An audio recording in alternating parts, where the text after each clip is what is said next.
And we are live. What's going on, YouTube Live? It's your boy, Billy Rowe. Today is Tuesday, so you know what that means. It's time for a First Row Tuesday Intersation. Today's topic is Never Settle with one of my blood relatives, Bryan Smith.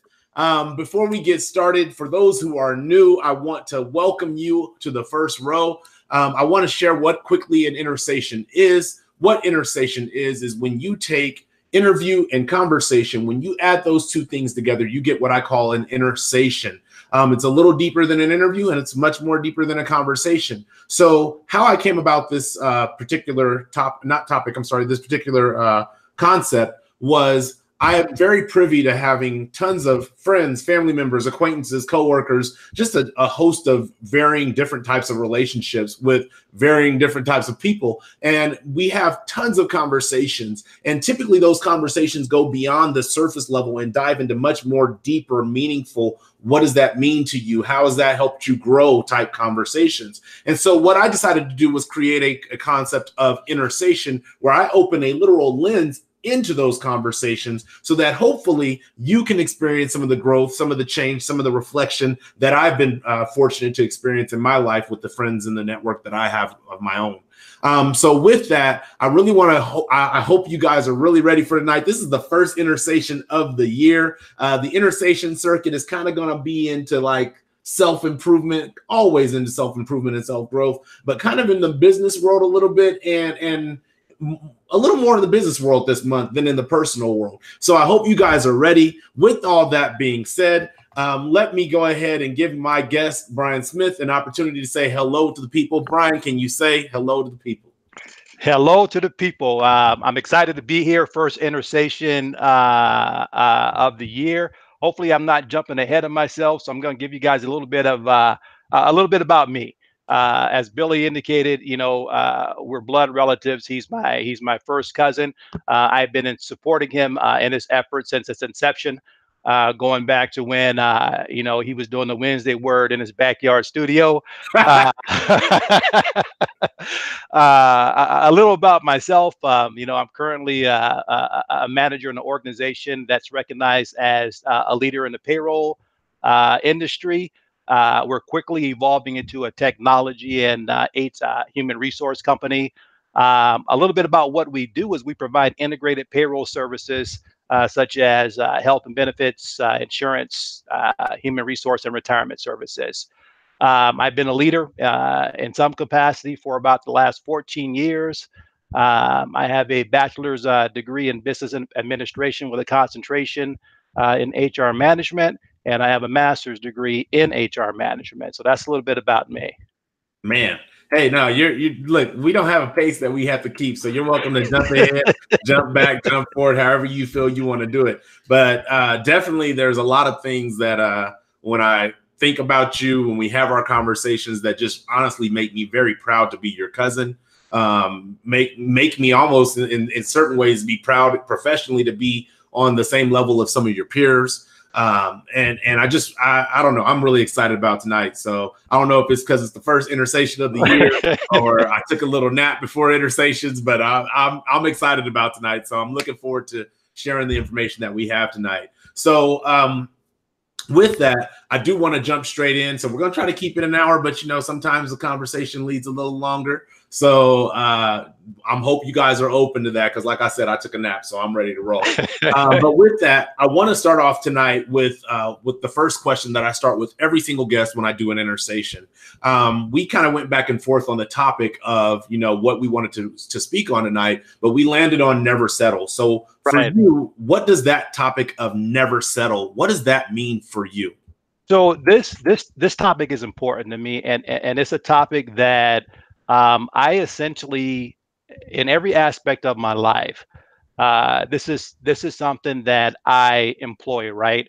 I think it resonates with me, and it's always been a tenet throughout my life.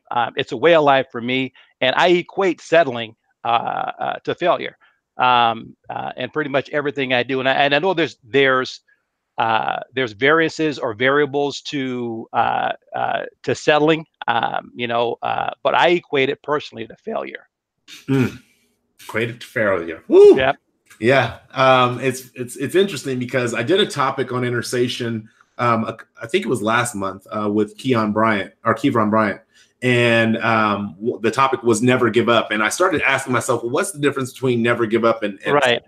Never settle? And though they are similar, I think you give yourself different permission in order to give up versus to just settle. You kind of like do this psychological game on yourself that says, no, I'm okay with where I'm at. I'm okay with what I have. I'm okay with being right here and not moving forward any longer. So right.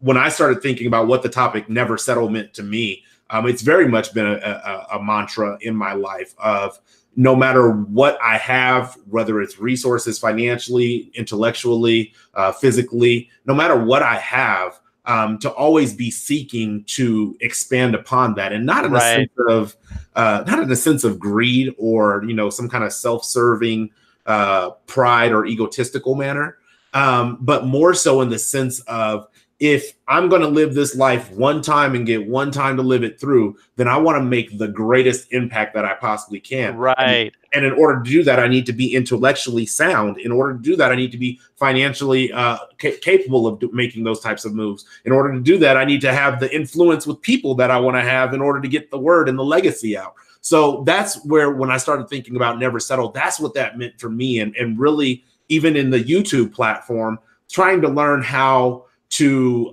expand on how to make my video quality better, make my audio better, make sure that I'm giving people the same consistent information and the same consistent messaging with my brand. Those are the things that I've been looking to do. And so that's what this topic really means to me, that never settle, that always have some sense of internal disturbance that pushes you into the next level and pushes you past all those obstacles that you're inevitably going to experience in life. Exactly. Anything you want to add to that? Because we're getting ready to get rapid fire right now. No, I mean, and that's a good point. I don't know if this is part of it is a learned quality, right? How much of it is learned versus inherent? For me, a lot of it is learned. And so, to your point, it's not about vanity. It's not about having more than the next person. It's pushing yourself to that next level. Is not tiring of accomplishing things. One thing you didn't mention in that piece was how education plays a role in not settling. Are you asking me how education plays? No. That's one thing I would mention, is that you mentioned quite a few factors that factor into what pushes you, what drives you: resources, networking, education. My education also plays a role in you putting yourself in a position to not be in that place where you would tend to settle. Right, where you would tend to be okay with not furthering the information that you send to somebody. No, I agree with that, and it's interesting to like hear your educational background, because we haven't talked very much about that. But to hear your educational background and all the education that you do have, like I was speaking to somebody about the show tonight, and I was like, well, this is one of my cousins that's very articulate and very good with his words and very good at communicating what his thoughts are to an audience. And so to hear the education that's behind that is, I think it's almost like education has the ability to be that training ground for you to really hear somebody, how they're articulating their thoughts, how they put their words, sometimes poetically, since my brother Damian Rowe is on, author Damian Rowe is on, sometimes poetically, but sometimes very direct and straight to the point. And so to hear your educational background and see, assume really that some of that, because you said is learned, some of that learned articulation may not have come from our family. I mean, we come from the same family, so there are people in our family who are articulate. There are people who are not. It didn't come from the heights, no doubt. Nah, it didn't. But you come from the heights, so therefore you can Hey, hey, those are my roots, man. I'll always claim that. Absolutely, absolutely. So let's jump in here. Let's get into these questions. I want to get to the next question. The next question that I actually have for you tonight, for you, because like you going back again to that learned versus innate behaviors. Where did you get that never settle mentality from? Where did that originate for you?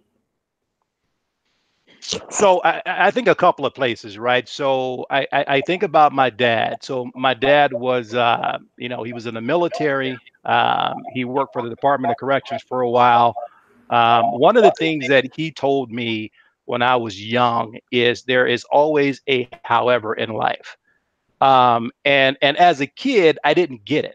Mm, But as I got older, that became important because when you do face adversity, when you are presented with what seems to be an insurmountable challenge, I'm hungry. However, I'm an able-bodied man. I have the means to go out and get a job so I can right. feed myself. So that, however, became very important to me throughout my life because when I was challenged with something, I would always ask myself, I would always state the problem statement and then however. So what's on the other side of that however is what got me out of that situation where you have a tendency to settle. I think a second thing would be athletics. Playing basketball, particularly in high school. I had a coach, man, that he wouldn't let us settle. We were in the neighborhood. We always had 12 brothers and the other, whether it was a Chinese guy, a Mexican guy, or a white guy. But the expectation in our school in the city was the same as pretty much every other school in Sacramento. And so, I give you a quick story. So I was watching him being interviewed by the news one day, and he said, "Why are your guys so good? What separates your team from any other team in the city?" He said, "If I tell my guys to go down there at the end of the court and tear this wall down," he said, "they're going to take off as fast as they can and they're going to try to tear this wall down." He said, Mm, "If any other coach asked their guys to tear that wall down, they're going to line up. They're going to run as hard as they can, but they're going to stop short of hitting that wall and they're going to find a crack to slide through." mm, And so that was our mentality. That was our never settle mentality. Every time we stepped on a court, we weren't settling for anything but a win. Didn't always get it, but that's what we were set. That was our mindset. right. And I would say the third one is just life experiences. Everybody has a story, right? We all go through stuff. We're all tested. We're all tried in some kind of way. And then those experiences and not succumbing to some of the pitfalls in those experiences was another origin. That was another origin of my never settle mentality. Mm. Those are some good origins. And it's funny because, as you know, I send questions prior to our intersation. And some of those areas, that mentorship, those experiences, those choices that we make that help us kind of develop this grit, really a grit to never settle, a grit to say, Right. okay, well, the job is mine. I got to get the job done. So There you go. I like that you're able to really simplify it though with the first thing you shared, that however, like, Right. here's the problem, however leaves room for there to be a solution and not just simply Exactly. stop at the problem. So I like that a Exactly. lot. For my next question, I want to ask you, why do you think, and it may be hard for you to think in this way, but why do you think we as individuals choose to settle for certain things in life? Well, I mean, I don't think that question is difficult at all, right? Because when you're faced with something, you go through mentally, you go through your thought. Part of what you think about is like giving up. Part of what you think about is settling. So I think that's the natural thought process when you're confronted with something. But I think we choose to settle because it's easy. Mm, There's absolutely no work involved with just giving up and settling. right. And as long as that individual is comfortable with moving forward with less, that's where the settlement comes in. Lack of resources. or lack of knowledge. That's another reason why people have a tendency to settle. People may not know that there's options. They may not know what's on the other side of that, however, or even to ask themselves, however. Right. uh, their inability to make decisions. I mean, some people, they don't want to settle, and they have some ideas, but they're just afraid to pull the trigger on those ideas, and see what comes of those. Yeah. Um, our inability to think outside the box, right? The solution isn't always packaged up like a gift for you. Sometimes you got to go chase it. And so that's another one. And fear. But people don't want to confront. It's that fight or flight. People don't want to confront whatever it is, whatever situation that they're contemplating and settling in. So I think those are 4 or 5 reasons why I think people settle. Mm. I have an area I want to ask you about in the same vein of the question, but first I want to bring something into the conversation. Damian Rose says, "I like that mindset is truly the foundation for everything that a true leader will not settle for." Excellent point. But also, I want to share something that just in listening to you that it prompted a thought in me, like, because sometimes I think we don't even realize that we have settled. And so I wrote that if Right. you're not thinking about settling, then you more than likely already have. Like, Right. That's true. You're in that comfort. So there is nothing. You're not. It's easy. It's all easy. If you haven't encountered some type of adversity on your journey, then you probably settled for something less than what you really were capable of. Right. And when you talk about adversity, right, and you never wanna pit someone's adversity versus the other, or the depth or the impact it has on an individual, right? Because we own that experience separately. Right. But not to have experienced anything, or not to have gone through anything, I think that, you know, would I change anything that I've gone through in my life, considering where I ended up? Absolutely not. I mean, that was my journey, that was my path, and I think I'm stronger for it. And that's where I developed this mentality. It works both ways too, because when people settle, they develop negative. Negative characteristics, right? You talk about dope, you think about suicide, depression, all these other things that comes with, trying to recover from a traumatic situation. So, going through some things, man, it can make you or break you. It just depends on, which path you take. Right. And it's funny because that was the vein I wanted to kind of go into the emotional settling that we do. Right. I think of it in the terms of I don't even remember the characters of Charlie Brown besides Charlie Brown, but the little dude who carried the blanket with him, was it Lionel? Linus. It was Linus. Linus. Okay. Linus. Always carrying that comfort blanket with him, Right. and not really willing to let it go. And I think sometimes emotionally we may choose to have these things where we settle for. We just settle, oh well, I'm just depressed, or I'm just ADD, or that's just the way that I am. And we settle even emotionally for behaviors that we really perceive as negative behaviors. Not that because a person is depressed, they are negative, but nobody that I've talked to on the street has said, you know what I really want to be today is depressed. And with my own personal experience from depression, it's not an experience that I really want to revisit. And if there's things I can do to keep myself out of it, I'm going to do that work to keep myself out of it. So if you could just elaborate a little bit more when it comes to emotionally settling. What are the things that have been challenges for you, whether in the emotional realm, that have made you almost want to break down and give up to that, give up the ghost to just settling for, hey, this is the way things are? Have you had moments in your life like that where? Oh, absolutely. I mean, there's been times in my life, and not to get religious, and I think about the footprints in the sand, right? There's times, yeah, there's times in my life um, when I don't remember. You know what I mean? If I take myself back to a certain year or a certain time or a certain place, I don't remember. And I always tell myself these are the times in which I was carried. Someone was looking out for me to get through that. So emotionally, I'm 6'3", 280. And I get just as emotional and impacted emotionally just like the next person. Right. But emotionally settling, I think it's extremely, extremely volatile. It's extremely destructive, and it causes a lot of pain, not only to you, but there's a lot of collateral damage that is a consequence of emotionally settling. Absolutely. I agree wholeheartedly with that. And you're actually kind of touching into the next question that I want to ask. And I really want to stay on this vein of emotion really quick, just because I feel like that's where I want to stay. um, but I'm going to ask the question, and then I want to give you a specific situation because I think it comes into the emotion. But the question is are there any times in life where settling can be healthy?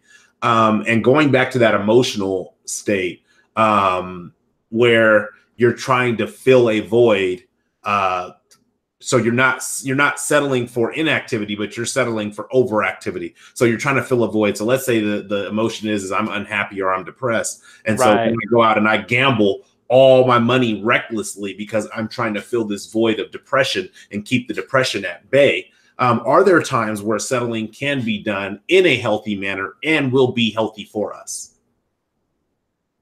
I don't know. I think if you asked me that question 20 years ago, I'd probably have a different answer.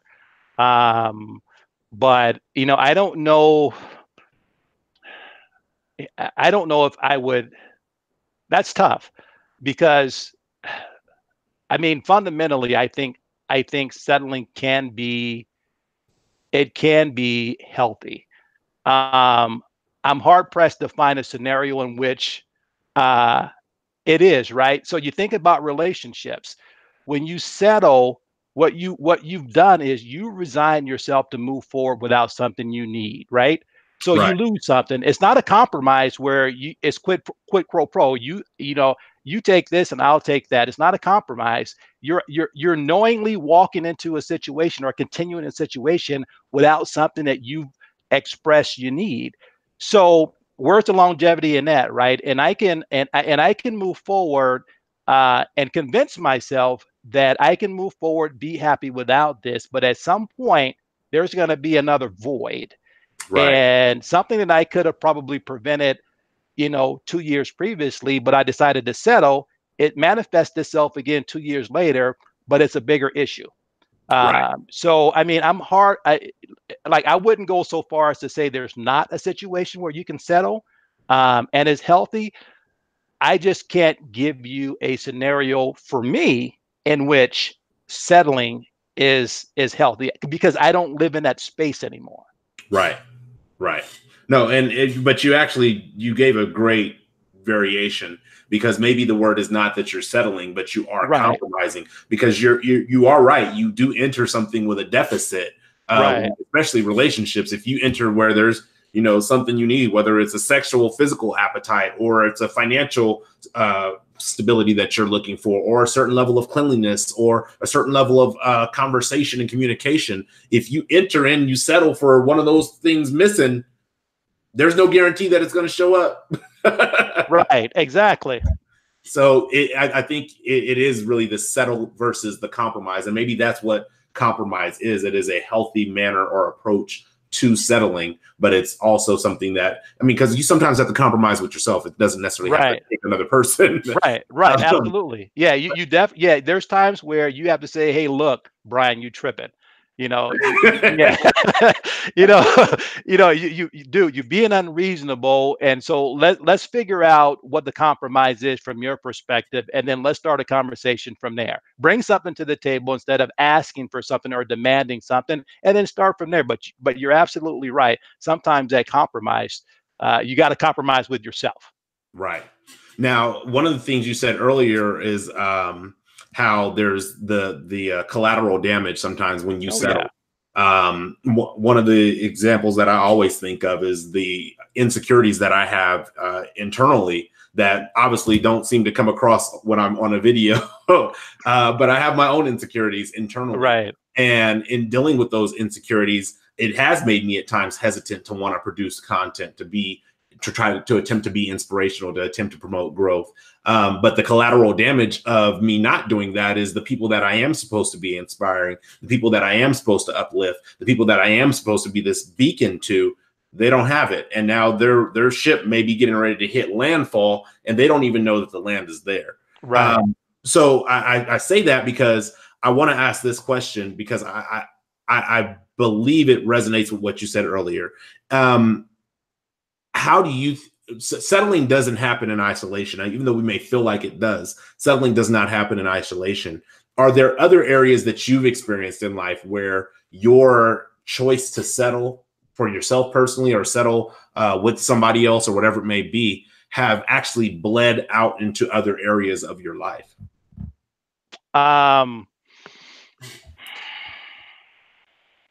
So I can give you a couple examples.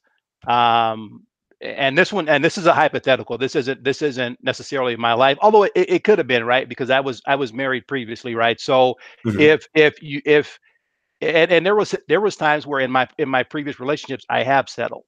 And then when you do settle, it doesn't resolve the underlying issue, right? There's a problem there. There's a problem statement here that you haven't worked through. You're just settling and hoping, like you say, that things are going to get better and work itself out.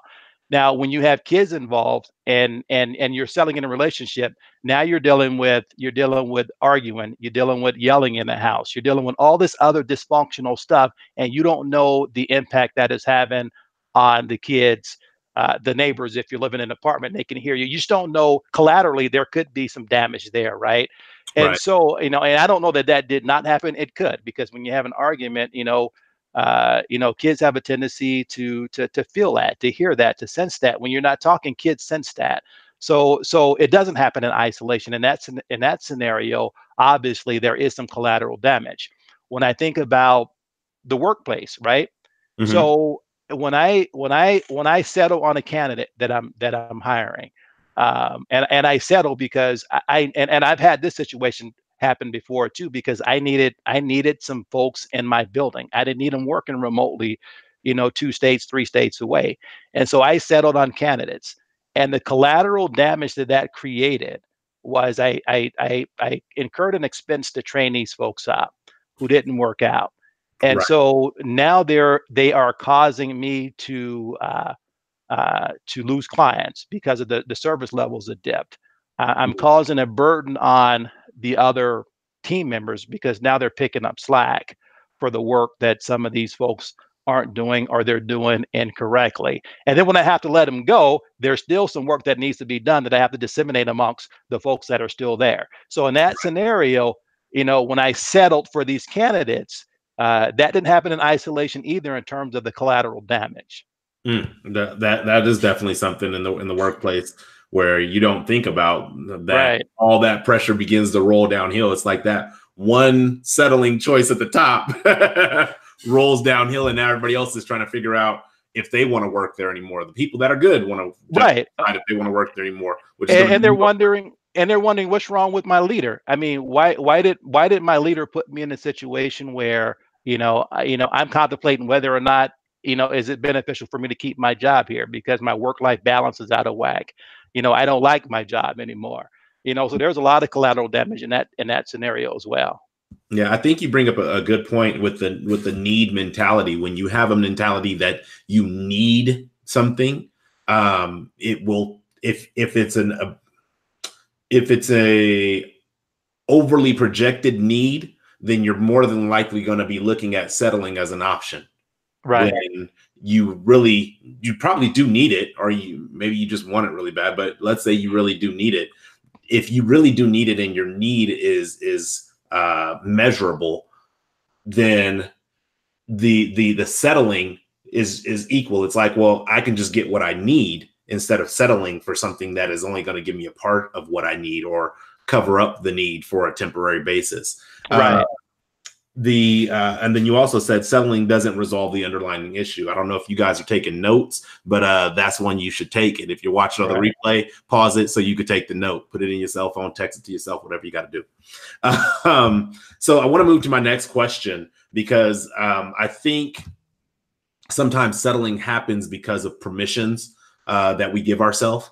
And so the next question that I have for you is, how is settling really any different, in your opinion, from giving up versus how is it different from acceptance? Giving up versus acceptance. You know, giving up requires absolutely no effort, right? Uh, you know, you give up. You've just resigned yourself to failing. You're completely defeated. Whatever synonym you want to use, unsuccessful. You know, there's just no. There's. I mean, you just. I mean, there's just nothing there. No Mhm. fight at all. Now, acceptance is a little different, right? Because, you know, acceptance is, to me, it's an action word. It's something that you do. You don't just accept and stop. You accept and you progress with it. You don't have to like it. You don't even have to want it. Right. You don't have to. You don't really have to choose it or even support it. It's just it's an active process. And you can work on, with accepting something, you can work on making changes, you can work on making things better. And it doesn't mean that, and it also doesn't mean you have to accept it forever. Right. At some point you can accept it, you can progress, you can move forward, you can try to make it better. But you may find yourself at a place at some point where you feel like you're starting to settle and acceptance wears thin. And then you have to have another conversation with yourself about whether or not you want to continue in that space. Hmm. Yeah, that's interesting because the acceptance, when you say it doesn't have to be permanent. That reminds Right. me of the Wednesday word I did last week about going back to the drawing board. Where okay, so I accepted my current state. Right. However, I'm going to go back to this drawing board and draw up some new plans and some new strategies to move out of this state into the next state. And Yep. so I think personally that acceptance is a healthy thing. It is something that allows you to really look at what, whether you want to call it research or what groundwork you have done to figure out that this is where you are at now. Right. And because you have done that groundwork, typically you will know what the obstacle is that you need to overcome to move on to the next stage. And so I Right. always felt like acceptance is something that allows you to reconcile that, hey, this is the way things are going to be right now. Doesn't mean they have to be that way forever, but they're this way right now. Here's what I'm going to work on to move into the next phase. And that's the action piece, right? And that's why I say acceptance is a word of action. So, and you don't even have to endorse whatever it is you're accepting. But the minute you accepted it, you said you went straight to your whiteboard, started trying to figure out how can you move forward in that space. And like you say, it doesn't have to be a permanent thing. But if I accept it, I'm going to work towards making this better until I can or I can't, and then I'll reevaluate it. Right. There's a couple things I want to bring in really quick into the conversation. And this was said a while back, but Amber Cosby says, so true, embrace your journey and draw strength from it. And I know that was at a different part of the conversation, but that still resonates with acceptance as well.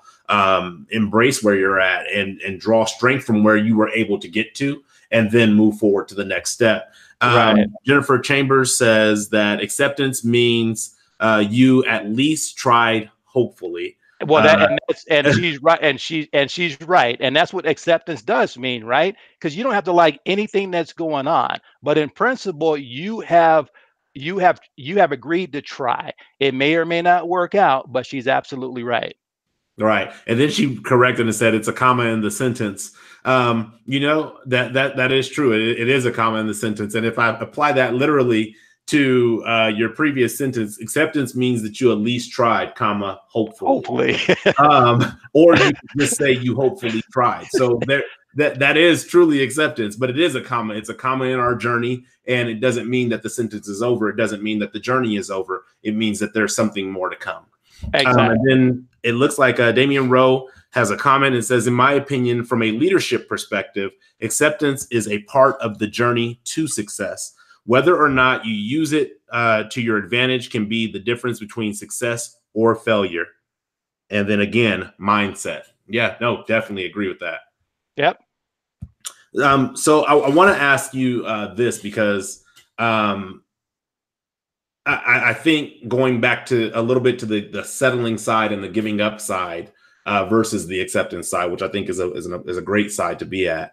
Going back to settling and giving up, have you ever not necessarily you? You can give an example if you have one, but Right. how do you feel that settling actually sets us back? And I want to elaborate a little bit on that. So let's say we're in a raft and we're paddling upstream and we decide we want to rest, which in this rest, I'm going to consider this rest settling. If you stay in the water, you settle for not going to the shore and getting off the current. And so you rest on the water. You don't stay in that part unless you have an anchor. Rafts don't typically have anchors. So more than likely you're floating back in the wrong direction with the current. So how, in your opinion, how do you feel that settling can actually have that effect where it sets us back, where we don't just stop where we settled at, but we start to backslide backwards in the wrong direction? Right. And to put that analogy in words, it delays or in some cases reverses progress, right? Or it make matters worse. Let me see if I can think of a time where I've settled and it set me back. I mean, I go and and for me, whenever I experience situations where I've settled, it seems to always be in relationships. I don't know if that's my heart, you know, I don't know if that's a road curse. No, or what, but but it seems like that's where I find myself in this space, where I used to find myself in this space. You know, because it's gotten to a point to where, and my wife would tell you, it's funny that we played a version. We were at the park one day, and we played a version of what was the name, the Newlywed Game. And so where the spouse would write something down, and then the other spouse would have to figure out. They would ask a question, and you would have to figure out what they said. And so the question was, if your husband wasn't with you, who would he be? Who would he be with? And then my wife wrote nothing, and she was no one, and she was absolutely right, because you know, with because I already resigned myself when my wife and I got together. It's like, this is it for me. You know, I'm gonna give this love thing, this heart thing, one more chance. And if it doesn't work out, you know, I got some babies to raise. I got some kids to put through college and that type thing. And so you know, I know that in settling before, in my previous relationship, it delayed a lot. The progress that I thought we made. So the progress that I thought we made that would have enabled us to be friends after the divorce, we lost that, right? Because things got worse in the interim. I could have gotten out of that situation a lot sooner. So my transition was delayed because I decided to settle. And like I said, it just made matters worse. So so all those things were in my previous situation. Delays, reversed, and it made things worse. Mm. Yeah, you know, it's funny, like in relationships, especially where, you know, you think settling is going to help you have that 50, 60-year relationship. My sixth grade teacher I think is just now celebrating her 57th year marriage, or married.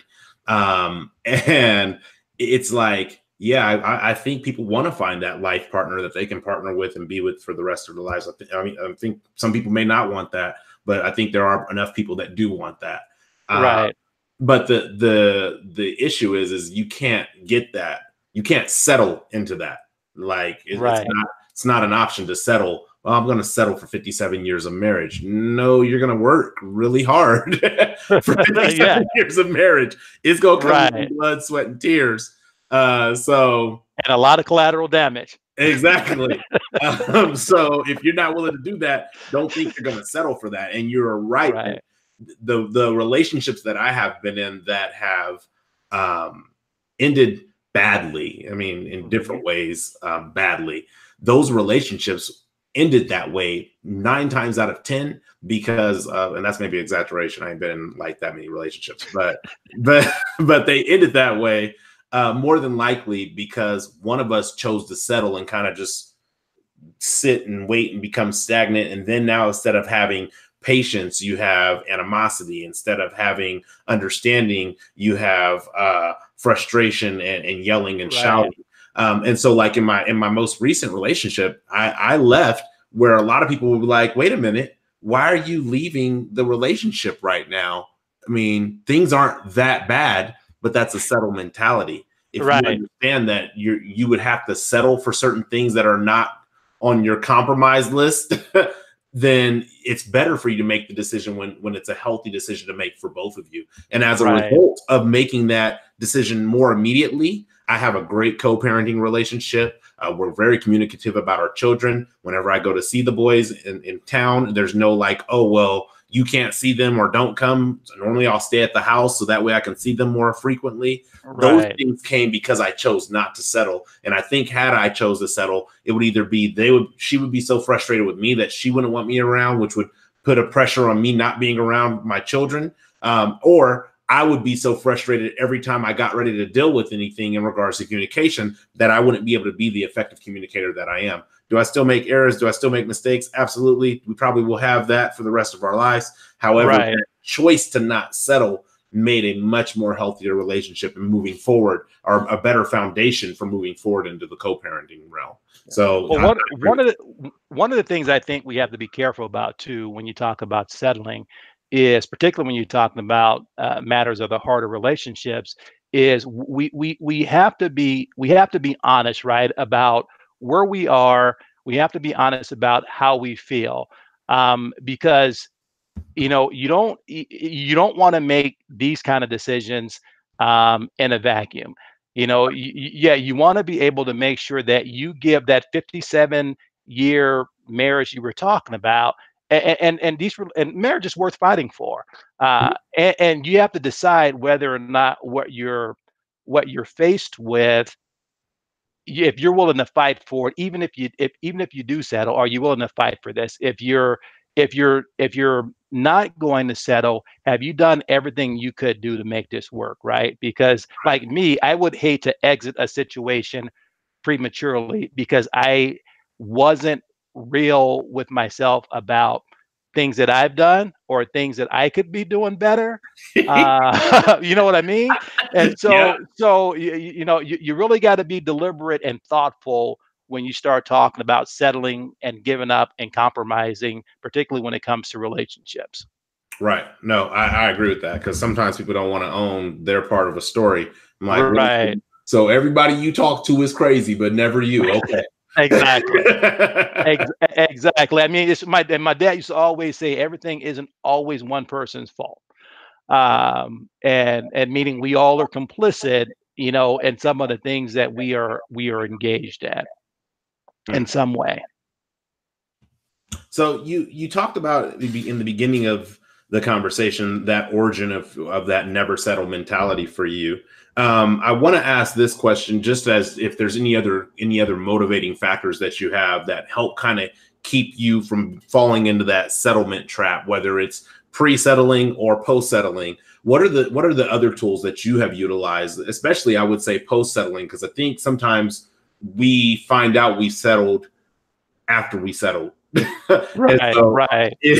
so that post settle mentality or post settle tools, what are some of the tools that you have used to pull yourself out of the pit of being settled into the groundwork of maybe acceptance or moving forward? Well, so there's a couple of things, and some of this stuff is social, right? So, I'm real mindful of current events, Mhm. how they impact me, how they don't impact me. My neighborhood, my old neighborhood, what was expected out of me, which wasn't much. I mean, you figure, I was born on Clay Street in the Heights, grew up in the Manors, was born in Arcade General Hospital right there on Del Paso Boulevard. Uh, you know, Grew up in Meadowview on the other side of the tracks in South Sac. So there wasn't much expected of me and people who look like me growing up. And so part of my motivation pre and post is I'm not a product of the environment that I was born into. And I mentioned this to you this past weekend when you showed me the promo with the pawn with the crown. You Right. know, I'm a pawn, but I'm royalty. You know, I'm gonna wear my crown. Um, Right.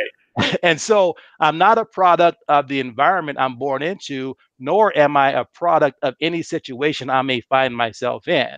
And so with that, and that's why it was important for me to get my degree, to continue school, because I didn't want to be better than the people before me, but I wanted a new trajectory for my kids, for folks who may be looking at me and looking up to me, and I don't even know it.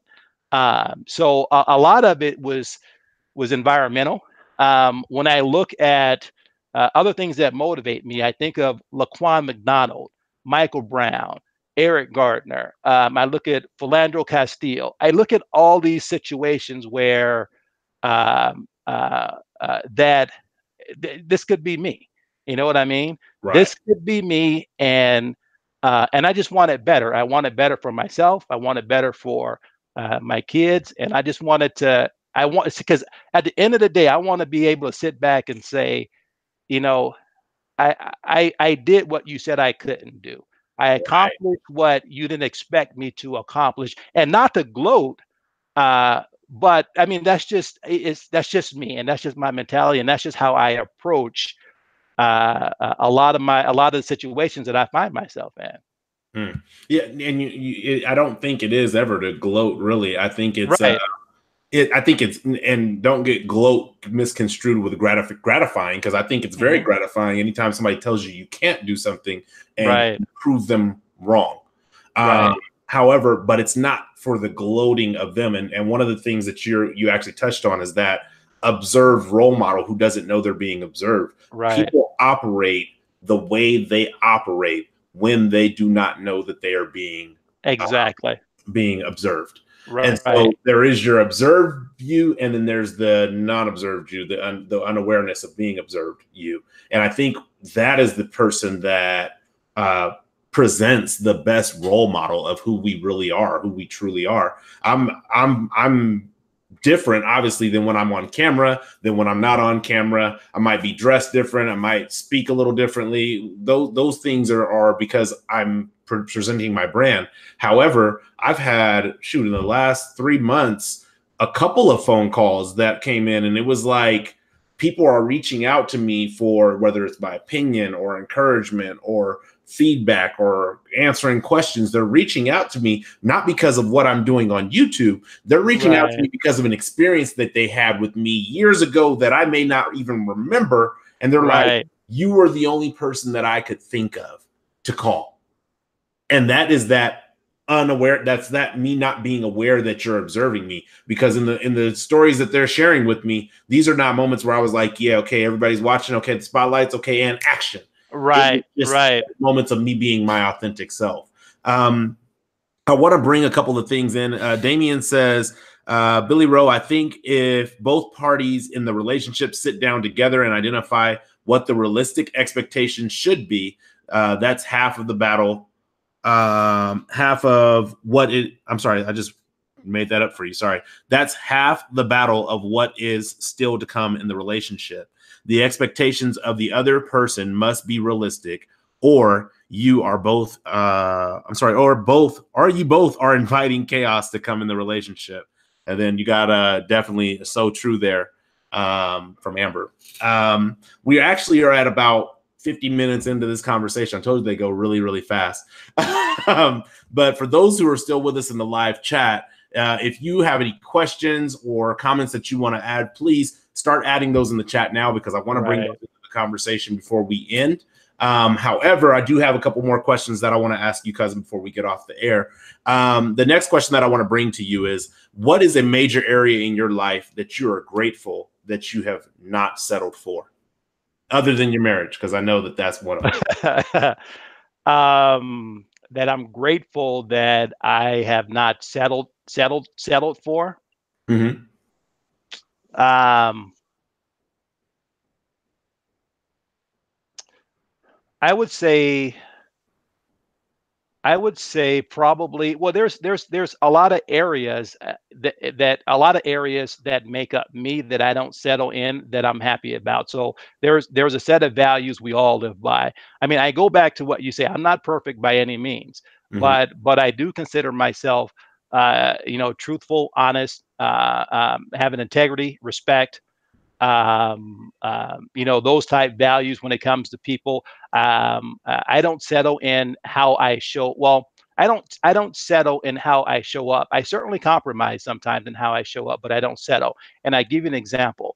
With someone of my stature, and quite frankly now my education, I'm judged before I even open my mouth, particularly in corporate America where I work every day, where and so one of the things is, if you and people bring perceptions and biases and whatnot into the workplace. Now, they may not share them, but you can see when you walk into a boardroom, the looks is like, okay, this guy must be in the wrong place.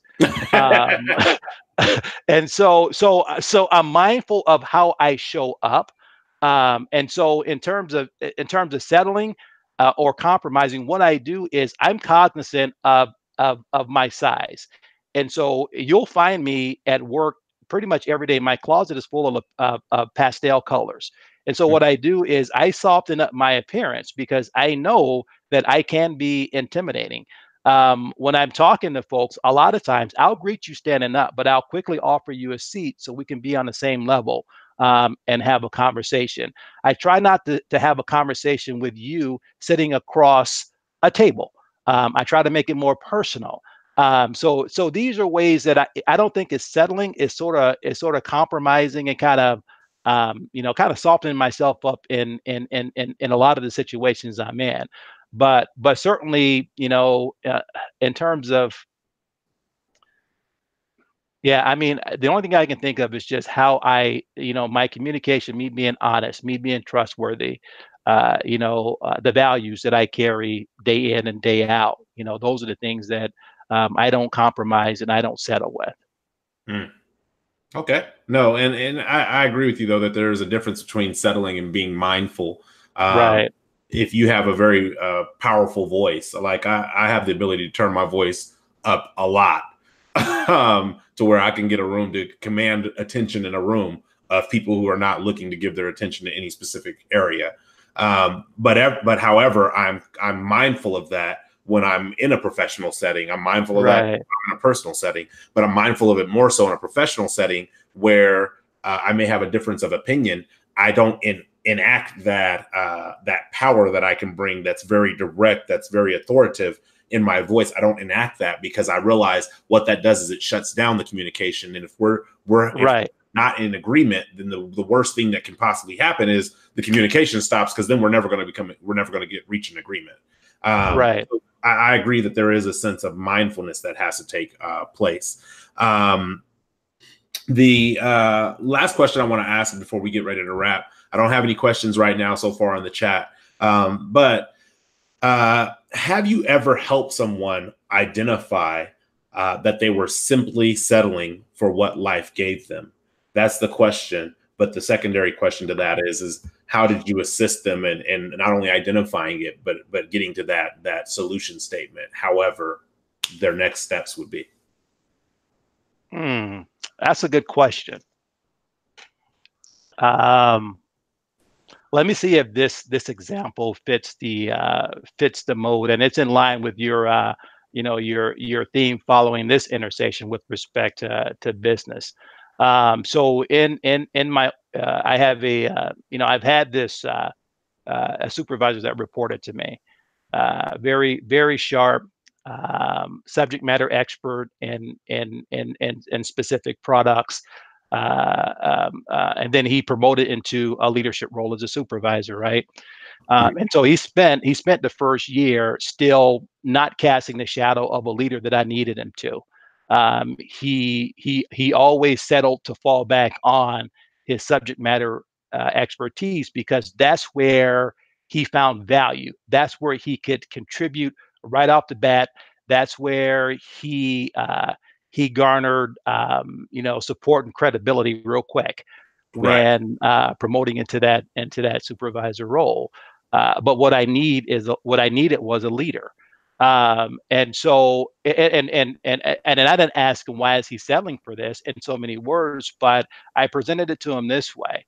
After telling him what I needed, what I expected out of a leader that's reporting up through me. So I asked him, I said, look, I said, at the end of the day, when I write your story, what is it gonna say? Is it gonna say Billy Rowe, the leader, or is it gonna say Billy Rowe, the subject matter expert? And so how do you want, but I mean, and I was, and what is that gonna look like at the end of the day, right? And a button went off in his head, and it's like, you know what, I've been settling for uh you know this or operating in the space because this was my comfort zone. But I understand now, and so from that point forward, this guy started to show up different. And Mm, so that's an example where I was able to see how he wasn't fully realizing his potential in the role he was in. And I helped him realize why I felt he was settling for the role in which he clearly was an expert in, and where he found value, and where he found that he can contribute right away. mm. No, that's a powerful question to ask somebody. Basically, what do you want the history books to say about you? Right. Do you want it to say what it's currently going to say about you, or do you want it to say something different? Because Right. if you want it to say something different, guess what you're going to have to do? No. Exactly. It looks like we have one question here. Damien says, question for the people out there who may be settling right now, what advice can you give them to readjust their focus into freeing themselves from settling to have a better quality of life? So, well, that's a broad question. That's a broad question because when you talk about settling, what's the scenario? And so, and if it's relationships, I'm certainly not one to tell somebody how and what they should be managing that piece, because I'm only hearing one side of the story, right? And there's always more stuff when you talk about matters of the heart. So I certainly am not in a position to give advice when it comes to relationships or settling, because what I would settle for, or what I would consider, or what I would contemplate is a lot different than someone else, because my experiences are much different than someone else's. I come from a different place. But what I will say is that for part of it has to be, I will say, if you're in a situation where you're confronted with settling for something, is to give it a lot of thought. I mean, if even if it involves getting a spreadsheet or a pencil and paper and drawing a T and putting pros and cons, and writing down what the pros of staying, if it's a relationship, the pros of staying, the cons of staying, what you're willing to accept, what you're not willing to accept. Be honest about where you are and your contribution to the situation you're in. Be curious and open-minded about that other person's feelings and feedback. And then once you have all that information, I think you can make a informed decision about what direction you're going in. So, I mean, I'm not a therapist. I'm not a psychologist or nothing like that. And so I don't want to put my experiences and how I feel on someone else's situation, because they may be truly dealing with something that I don't want to impact by anything that I say. Yeah, no, I actually agree with what you're saying, because you're not giving them the answer to how to determine whether you should settle or not, but what you're actually giving them are the tools on how to reach acceptance. Because as we Right. said, acceptance is an action step. It's something that requires action. So figuring out your pros and cons, being curious about the other side. One of the things I didn't hear you say is really identifying what your worth is. Once you, because Oh, absolutely. follow up, it said it could also be what conditions that they are settling for at work. And I have a personal experience with this, where why I'm at my new company that I'm at, not because my old company was bad, but I realized that I had a certain worth that was not being met in the company that I was working in. And because that worth was not being met, I had to choose that. I had to identify and understand that for me, settling wasn't about going not settling wasn't about going and trying to garner that worth from them. Settling would have been staying there and allowing myself to be in a mediocre, and I don't mean the company, but mediocre situation for myself, and not strive to thrive the way that I am really wired to be. And so for me in the professional realm, it really had a lot to do with identifying what my worth is. When I felt like I wasn't worthy, when I felt like I'm lucky to, because people used to tell me I was lucky all the time. I'm lucky to have this job. When I felt lucky, I realized that I wasn't really attached to my self-worth, and I was willing to settle for things that were being presented or given to me. However, once I identified my self-worth and I said, wait a minute, I'm not lucky. I've worked hard to get to this point, in furthering my knowledge base in certain technologies and furthering my analytical skills. And in doing those things, because I've put that work in, this isn't a luck question. This isn't a luck situation. This is a worth situation. And I know that I am worth more than what is being presented and or given to me. So I need now to put the onus on myself to go out and find it. And that's exactly what I do. And not accept that, as your worth, right? Because sometimes what we hear is what we believe and what we project. And so, like you said, you got to stop that, and fall back on what you know your worth is. Yeah. We got one more question here, and it's kind of a follow-up. I think Key came in a little bit late.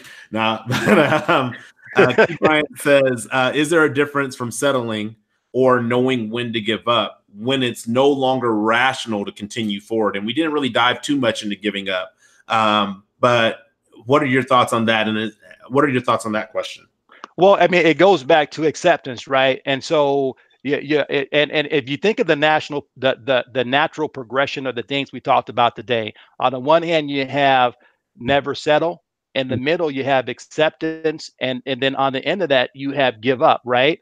Or I would prefer let go, not necessarily give up, because you have tried in this process. So if there is a situation where you're contemplating settling, right, and then you move into that acceptance area, that action area where you are trying to improve the situation, at some point, if it doesn't work, like you say, you're not married to that process, or that process isn't permanent. So if you find after a period of time that through this acceptance period that you find yourself back at a point to where you feel like you're settling, then maybe it's time to, let go.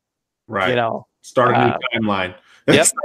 Start a new timeline. I like that. I actually wrote that out as a physical timeline of the transition from never settle to acceptance to letting it go. And I think that let it go portion, really where the intelligence of letting things go comes in at is, and you and I know we both have had these moments in life where you're letting go of the hard head stubbornness that you are applying to a situation, trying to breathe life into it or trying to keep it rolling, just because you don't want to say that it failed. Right. And so that I think is where really letting it go is getting out of your own way and saying, okay, I need to be a little less stubborn on this particular vein of how I'm going to get to success, whether it's professionally, romantically, financially, whatever it may be, spiritually, it doesn't matter what it is. But where you're able to shift from that vein and say, okay, this vein has run its course. Let me take what I've learned from this experience and start applying it into the next rendition or the next remix of the next vein. So I think that's definitely a good one. He says, I like that. Thank you. And yes, letting go rather than giving up. Perfectly. Right. it feels better too. It does. It feels a little better than just I give up now. So with that, that's all the questions that I have. I just want to ask one last question of you. There seems to be no more questions in the chat. But the question I always like to ask at the end of every Intersation is if there were 2 or 3 points from tonight's conversation that you would really want the audience, whether watching live or on the replay, to take with them in regards to that mentality of never settle. What exactly would those points be from tonight's conversation for you? So just taking the content that we talked about today, I would say the first thing would be, if it's yours to have and you desire it, go get it. Take risks, learn throughout that process, and be efficient. And when I say be efficient, don't waste energy on those items that will deter you from that effort or that focus.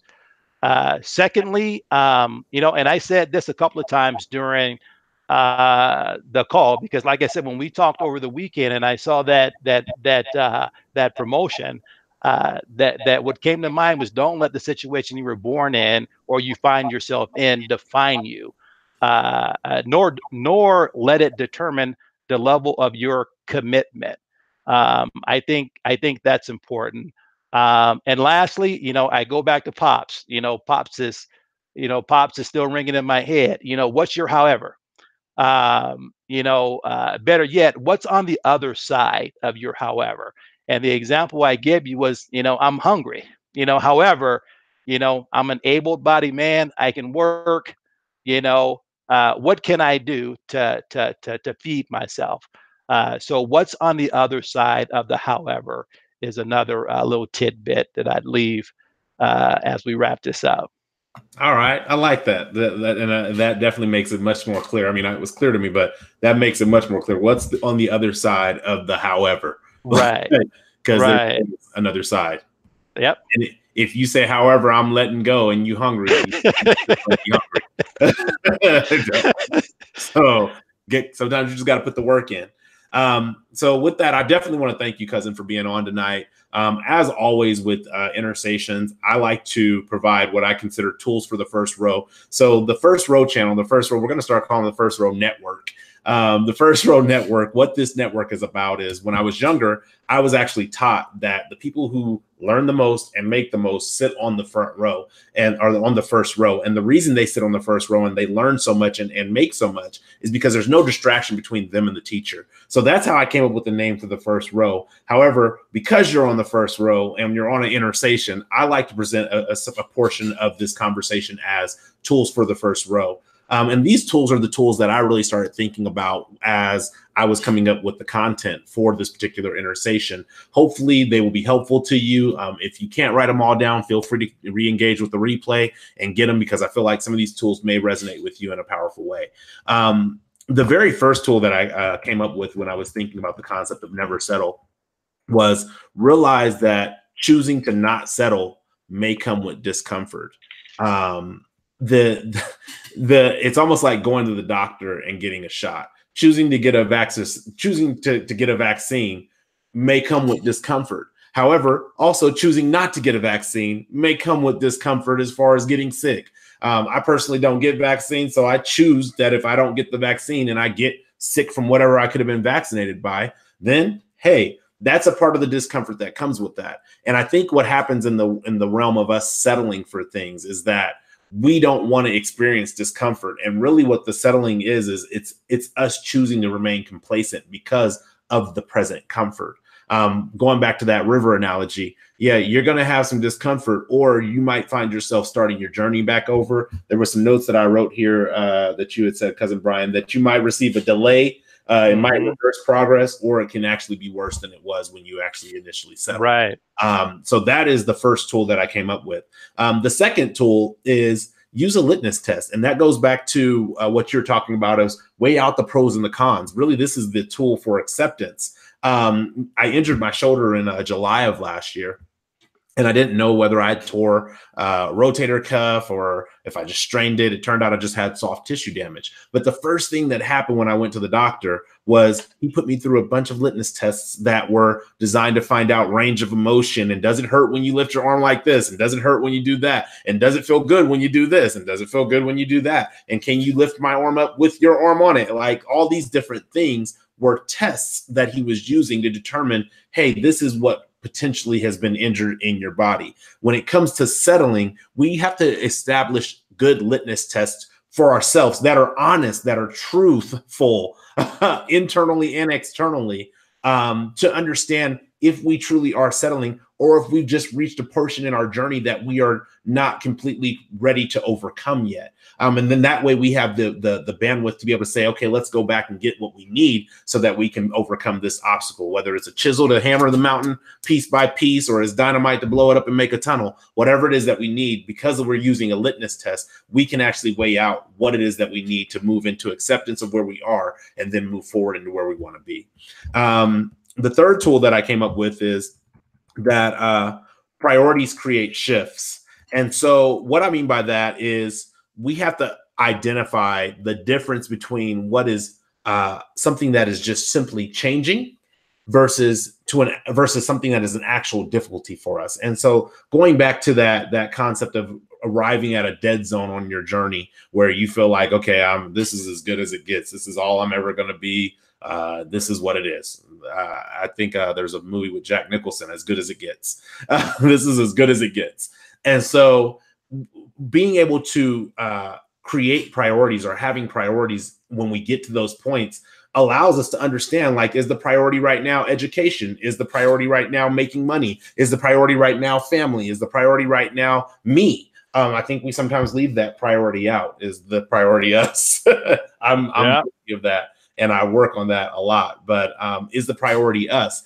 And being able to identify those priorities, what it does is it allows us, again, to start to weigh out is if something is changing because it needs to change as evolution takes place, as we evolve, as we become more intelligent, as we become more personable, as we become more professional, as we have better financial means. Is this the reason the changes are taking place? Or is it a true difficulty that, okay, we've evolved and now I don't see the way around? Just because you don't presently see the way around, it's probably because of your perspective. And the perspective is a knowledge perspective, meaning there's some disconnect in the understanding that we have of the particular situation that we're in, which is disabling us, to see the path around. And it may not be the path of least resistance. So to be able to set those priorities and be able to be truthful with yourself in setting those priorities, and ask yourself, has the goal changed? One of the areas in my life that I used to struggle with was that I would set these goals, and then I think about these goals in like reflection time, be like, I don't even really want that. But because I said I was going to do it, now I'm like somehow obligated to a goal that is not even a goal of mine. So that is the third tool, is priorities create shifts, and be willing to identify if that shift is, whether it's change or difficulty, be able to identify what that shift is for you and address it accordingly. And then the fourth and final tool that I came up with was deserve your success. And I think that goes back to the however statement. However, what are you willing to do to contribute to the solution? Really, that's how I hear however. What are you willing to do to contribute to your solution? And so that's why I say deserve your success. I have never in my entire life of 37, going on 38 years, have heard of a person who said, yeah, I just settled for success. I've never heard that in my entire life. I don't think I ever will hear that, because success is not something that you can settle for. It is something that you, as you said so eloquently, you go and get it. If you're not going to get it, trust me, it's not at the top of the river floating its way down to you. So that is the other thing. And then also there was something that I seen, I think it was on Instagram, that somebody said, in 2019, I'm going to stop telling people, I hope you have a good day. I'm going to start telling people, I hope you have the day you deserve.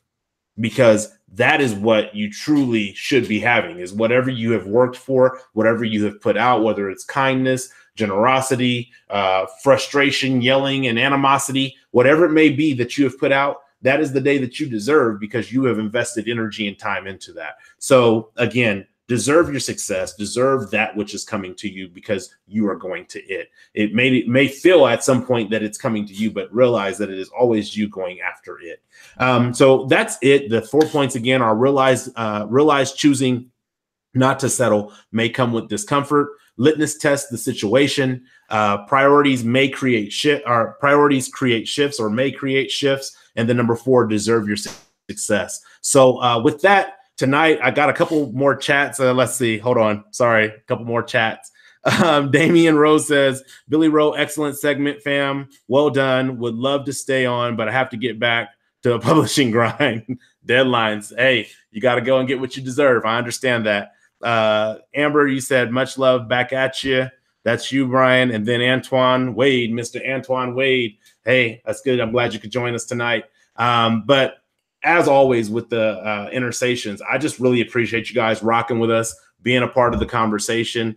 I want to thank you again, Cousin Bryan, for just coming out and sharing your wisdom, sharing your nuggets, sharing your tools so that we all have the same tools to use. It's not about a competition. It's about making the best us possible. And that's inclusive of all of us.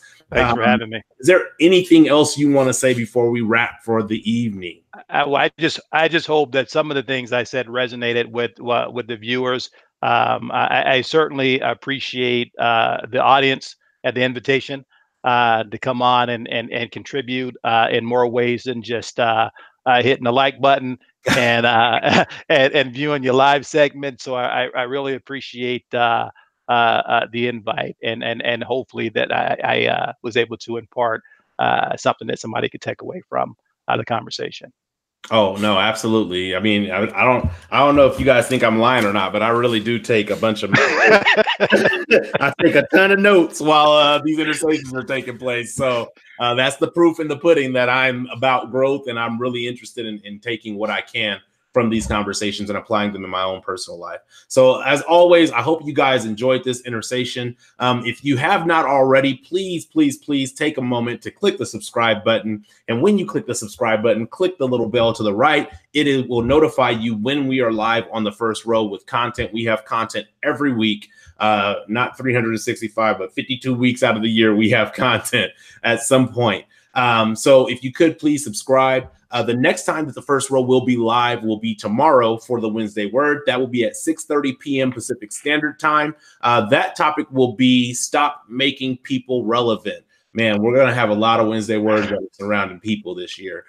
Get your circle right. Get your tribe right. That's what this year really is about for me. It's really been about that for like the past 4 years, and it's a fine-tuning process that's taking place now. So that's what we'll be on tomorrow is, again, the Wednesday Word at 6:30 p.m. Other than that, as always, if you like this video, please share it. If you share this video, please like it. I'm happy to engage with you, as you can see in the live chat. I'm happy to engage with you in the comments if you're watching the replay. But other than that, until the next time, thank you for sitting on the first row. One love, peace, and God bless.